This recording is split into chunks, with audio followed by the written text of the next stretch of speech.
This idea of a worldwide rave is one of the most remarkable ways to get your ideas out there. A worldwide rave is one lots and lots of people are talking about you. They're talking about your products, they're talking about your ideas, they're sharing your ideas and your stories with potentially millions of people. I've been fascinated over the last couple of years about this concept that many people call viral marketing, but I renamed to be a worldwide rave because viral marketing has some negative connotations. You know, I don't want a virus in my body. I don't want a virus in my computer, so I don't like the term viral marketing so well. I call it a worldwide rave. I've been fascinated by it. You know, why does one YouTube video get 100 views and another YouTube video that seems pretty similar get 100,000 views? Really interesting stuff. And the idea that when you can create something, and I believe everybody who's listening in on this, I believe everybody can create a worldwide rave. When that's happened and people are sharing a blog post you wrote, when they're sharing a photograph you took, when they're sharing a research report you wrote or a chart or a graph that you created, when they're doing that, it's the most amazing form of marketing that there is because people are sharing. There's 6 things that you need to think about if you want to create your own worldwide rave, to create a piece of content on the web that people will share. The first one, and this one freaks people out, but it's so true, is that nobody cares about your products except for you. Nobody cares about your products. What people care about are themselves, and what they care about deeply are solving their problems. So the first rule, nobody cares about your products except for you. The second rule is no coercion is required. The advertising world has dealt for a long time with interruption and coercion. And, you know, free shipping, this kind of thing. If you create something that's valuable, people will want to go there. You don't have to coerce them into doing it. The third rule is lose control. Another thing that people kind of freak out a little bit about. The idea of losing control is if you want people to share your ideas, you have to let them share them. And so many people want to control their message. They want to control access to their information by perhaps putting the requirement that you have to give an email address.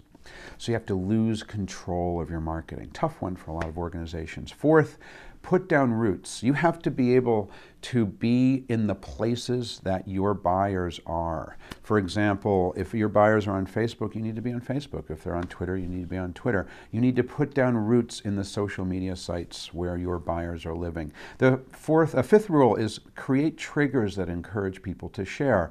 You need to create something that they'll, oh my gosh, I'm going to share this. And you need to seed that information in a way that people will be able to see it and they'll be able to point to other people. Simple stuff like in your email signature, just putting a link to the piece of content saying, hey, I got a new video, here it is. And that's the trigger that encourages people to share. Finally, point the world to your virtual doorstep. Point the world where they can learn more, a website, whatever it might be.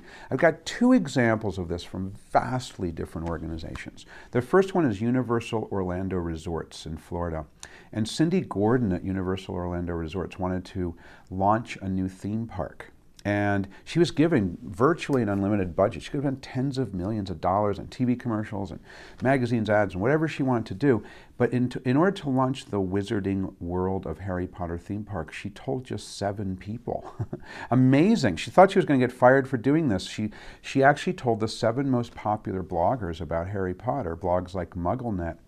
And they shared it with a whole bunch of people. And then those people shared it with more people. And the media picked up on it. 24 hours later, 350 million people have heard of the Wizarding World of Harry Potter. That's amazing. She created a worldwide rave. She didn't buy access. She didn't beg for it. She created a worldwide rave from a really small organization. Because some people say, well, I don't have Harry Potter on my team, and I'm not a really big company.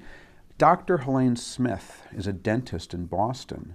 She used to buy Yellow Page ads, and she had a business worth about $150,000 in revenue, and she decided, I got to do something different. She started a blog called the Healthy Smiles blog, and she wrote an ebook called Healthy Mouth, Healthy Sex about the relationships between your oral health and your sex life. It took off. Tons of people are talking about her. She created a worldwide rave in her local market.